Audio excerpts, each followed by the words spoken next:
Chapter 12 Heartache.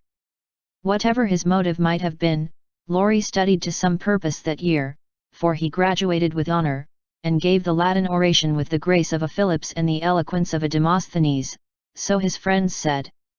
They were all there, his grandfather so proud, Mr. and Mrs. March, John and Meg, Joe and Beth, and all exulted over him with the sincere admiration which boys make light of at the time, but fail to win from the world by any after triumphs. I've got to stay for this confounded supper, but I shall be home early tomorrow. You'll come and meet me as usual, girls? Laurie said, as he put the sisters into the carriage after the joys of the day were over. He said girls, but he meant Joe, for she was the only one who kept up the old custom. She had not the heart to refuse her splendid, successful boy anything, and answered warmly. I'll come, Teddy, rain or shine, and march before you, playing Hail the Conquering Hero comes on a Jew's harp. Laurie thanked her with a look that made her think in a sudden panic, oh, dearie me. I know he'll say something, and then what shall I do? Evening meditation and morning work somewhat allayed her fears, and having decided that she wouldn't be vain enough to think people were going to propose when she had given them every reason to know what her answer would be, she set forth at the appointed time, hoping Teddy wouldn't do anything to make her hurt his poor feelings.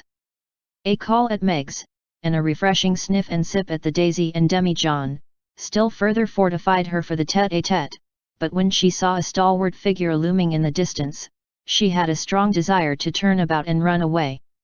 Where's the Jew's harp, Joe? Cried Laurie, as soon as he was within speaking distance. I forgot it. And Joe took heart again, for that salutation could not be called lover-like. She always used to take his arm on these occasions, now she did not, and he made no complaint, which was a bad sign, but talked on rapidly about all sorts of faraway subjects, till they turned from the road into the little path that led homeward through the grove. Then he walked more slowly, suddenly lost his fine flow of language, and now and then a dreadful pause occurred. To rescue the conversation from one of the wells of silence into which it kept falling, Joe said hastily, now you must have a good long holiday. I intend to. Something in his resolute tone made Joe look up quickly to find him looking down at her with an expression that assured her the dreaded moment had come, and made her put out her hand with an imploring, no, Teddy. Please don't. I will, and you must hear me. It's no use, Joe, we've got to have it out, and the sooner the better for both of us, he answered, getting flushed and excited all at once. Say what you like then. I'll listen, said Joe, with a desperate sort of patience. Laurie was a young lover, but he was in earnest, and meant to have it out, if he died in the attempt, so he plunged into the subject with characteristic impetuosity, saying in a voice that would get choky now and then, in spite of manful efforts to keep it steady. I've loved you ever since I've known you, Joe, couldn't help it, you've been so good to me. I've tried to show it, but you wouldn't let me.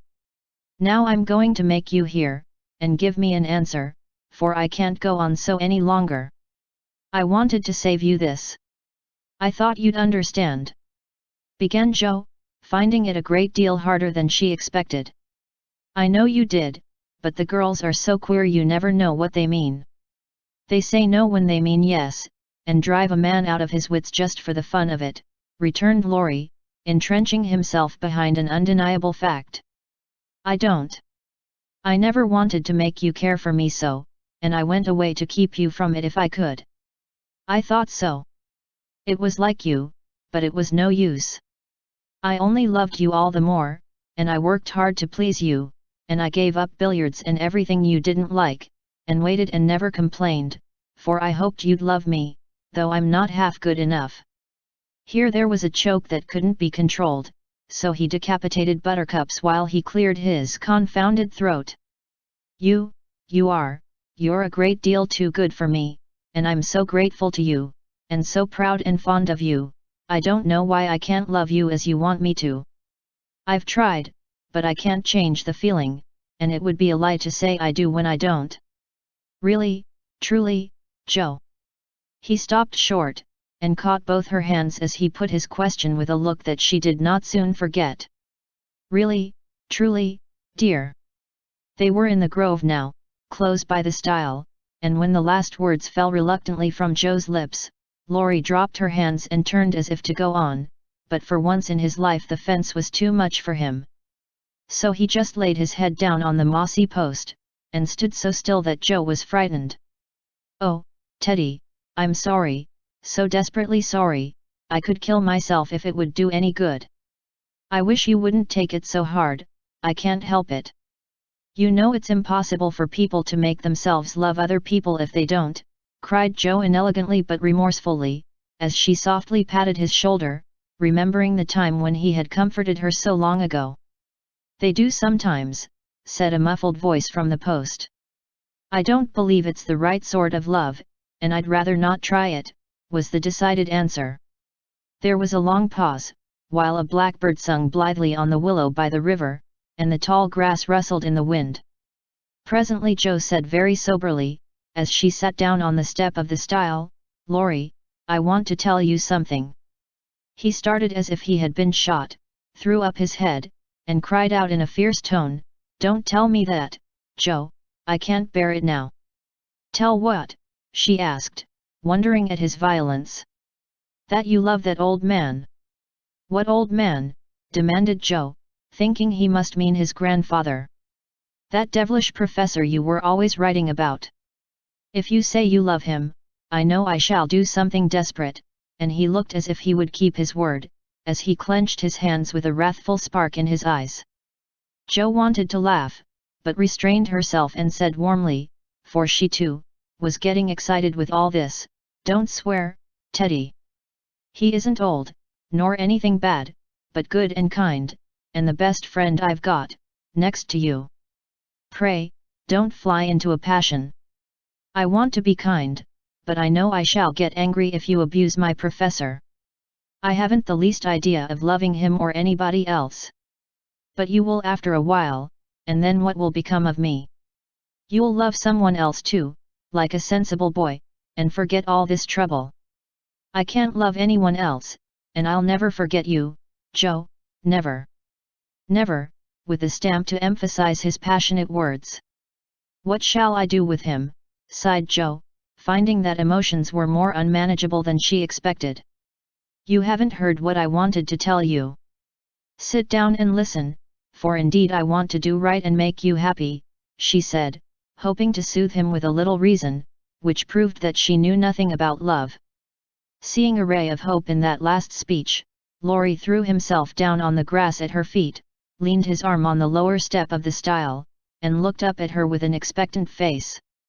Now that arrangement was not conducive to calm speech or clear thought on Joe's part, for how could she say hard things to her boy while he watched her with eyes full of love and longing, and lashes still wet with the bitter drop or two her hardness of heart had wrung from him.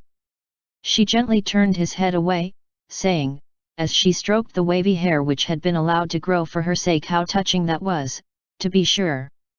I agree with Mother that you and I are not suited to each other, because our quick tempers and strong wills would probably make us very miserable, if we were so foolish as to."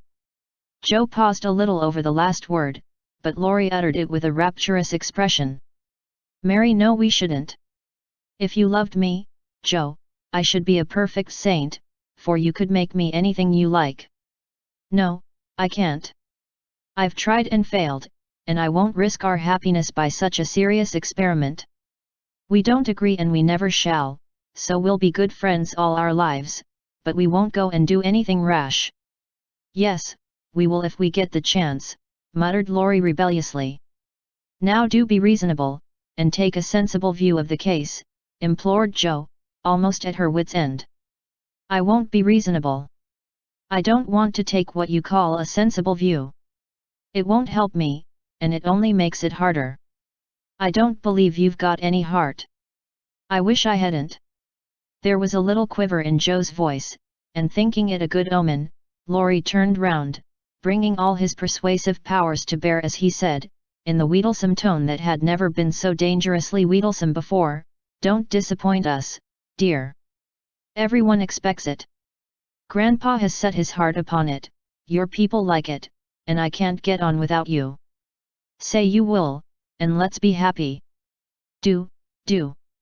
Not until months afterward did Jo understand how she had the strength of mind to hold fast to the resolution she had made when she decided that she did not love her boy, and never could. It was very hard to do, but she did it, knowing that delay was both useless and cruel. I can't say yes truly, so I won't say it at all. You'll see that I'm right, by and by, and thank me for it. She began solemnly. I'll be hanged if I do, and Laurie bounced up off the grass, burning with indignation at the very idea. Yes, you will, persisted Jo. You'll get over this after a while, and find some lovely accomplished girl, who will adore you, and make a fine mistress for your fine house. I shouldn't.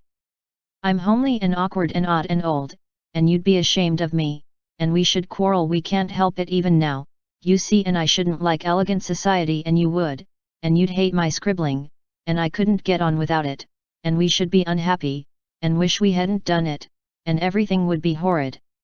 Anything more? Asked Laurie, finding it hard to listen patiently to this prophetic burst. Nothing more, except that I don't believe I shall ever marry. I'm happy as I am, and love my liberty too well to be in a hurry to give it up for any mortal man. I know better, broke in Laurie.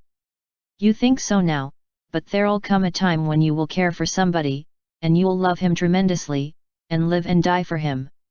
I know you will, it's your way, and I shall have to stand by and see it, and the despairing lover cast his hat upon the ground with a gesture that would have seemed comical, if his face had not been so tragic. Yes, I will live and die for him, if he ever comes and makes me love him in spite of myself, and you must do the best you can, cried Jo, losing patience with poor Teddy. I've done my best, but you won't be reasonable, and it's selfish of you to keep teasing for what I can't give. I shall always be fond of you, very fond indeed, as a friend, but I'll never marry you, and the sooner you believe it the better for both of us. So now. That speech was like gunpowder. Laurie looked at her a minute as if he did not quite know what to do with himself, then turned sharply away, saying in a desperate sort of tone, You'll be sorry some day, Jo. Oh, where are you going? She cried, for his face frightened her. To the devil, was the consoling answer. For a minute Jo's heart stood still, as he swung himself down the bank toward the river, but it takes much folly, sin, or misery to send a young man to a violent death, and Laurie was not one of the weak sort who are conquered by a single failure. He had no thought of a melodramatic plunge, but some blind instinct led him to fling hat and coat into his boat, and row away with all his might, making better time up the river than he had done in any race. Jo drew a long breath and unclasped her hands as she watched the poor fellow trying to outstrip the trouble which he carried in his heart.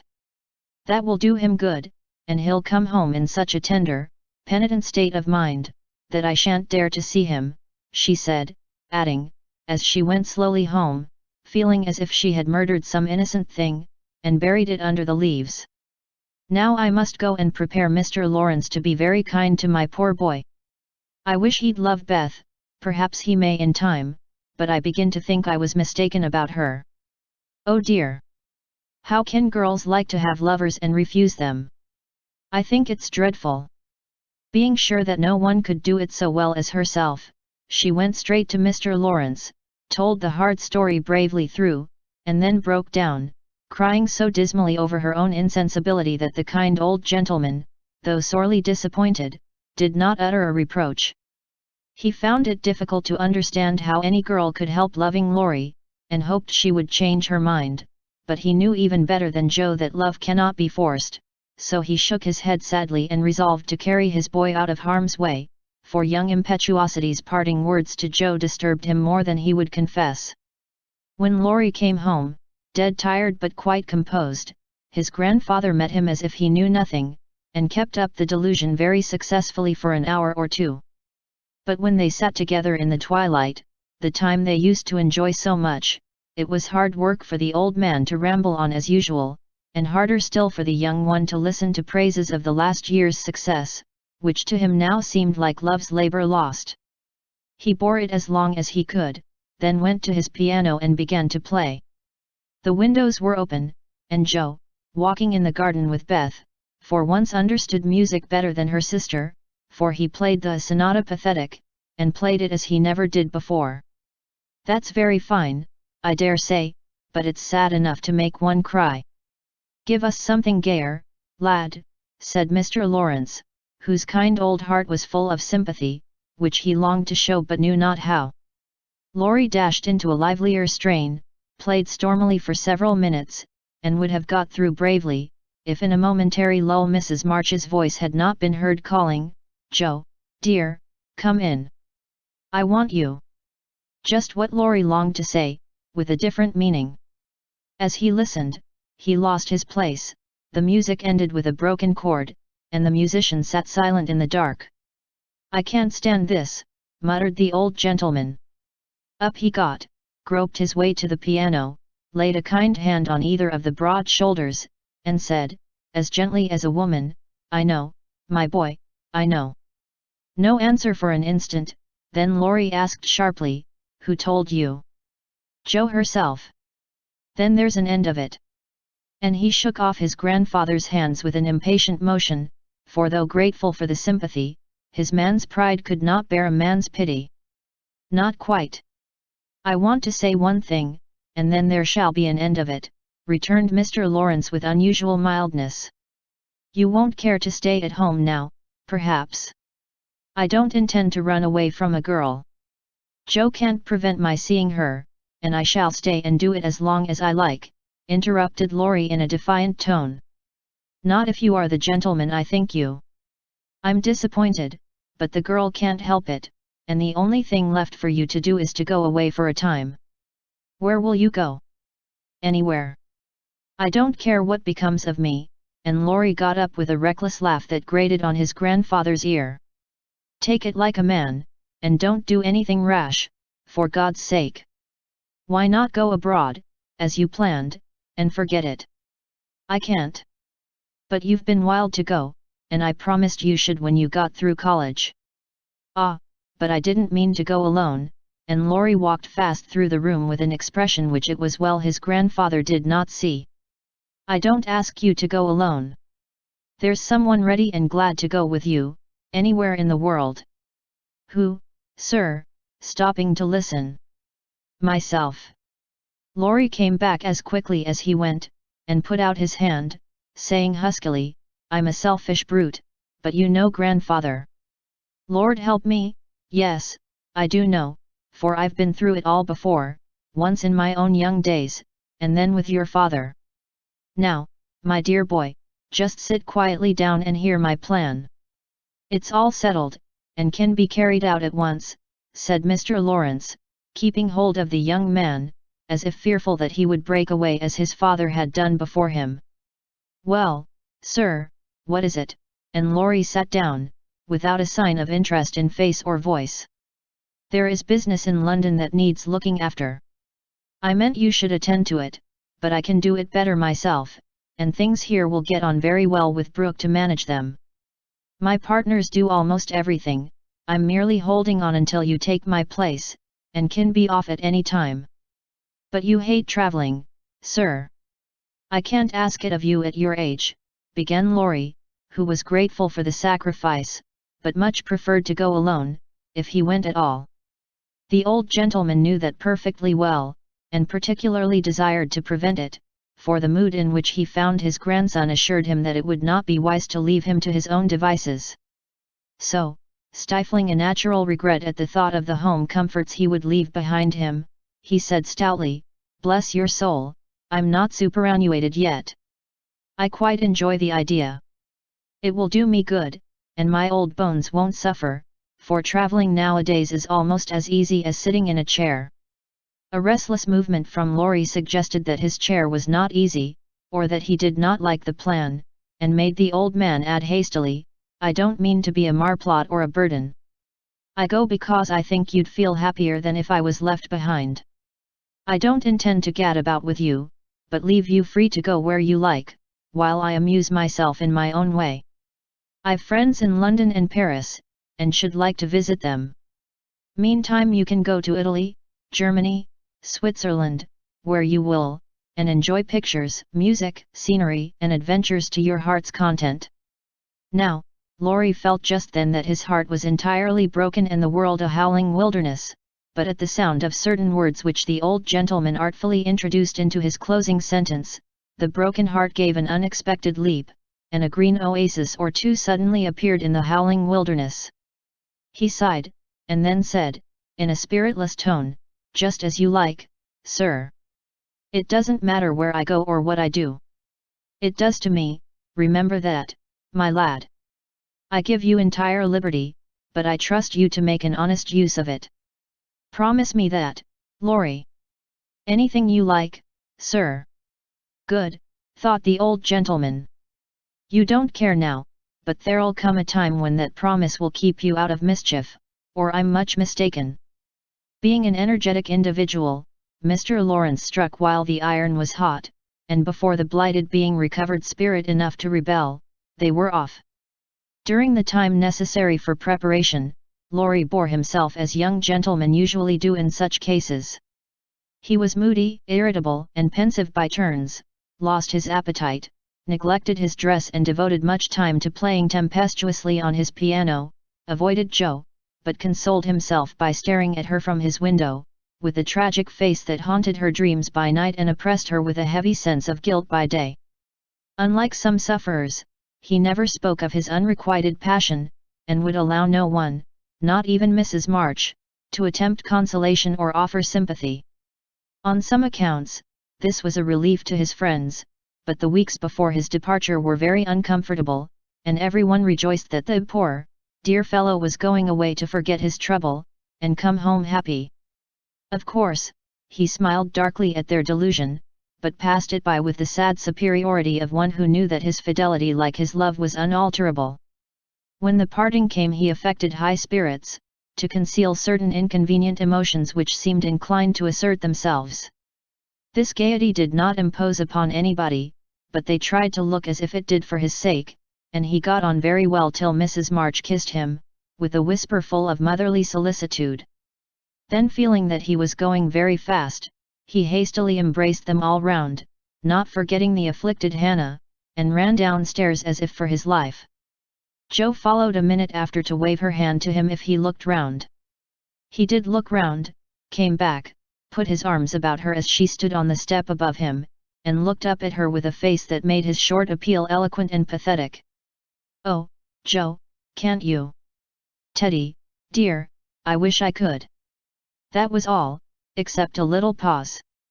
Then Laurie straightened himself up, said, "It's all right, never mind," and went away without another word. Ah, but it wasn't all right, and Jo did mind, for while the curly head lay on her arm a minute after her hard answer, she felt as if she had stabbed her dearest friend, and when he left her without a look behind him, she knew that the boy Laurie never would come again.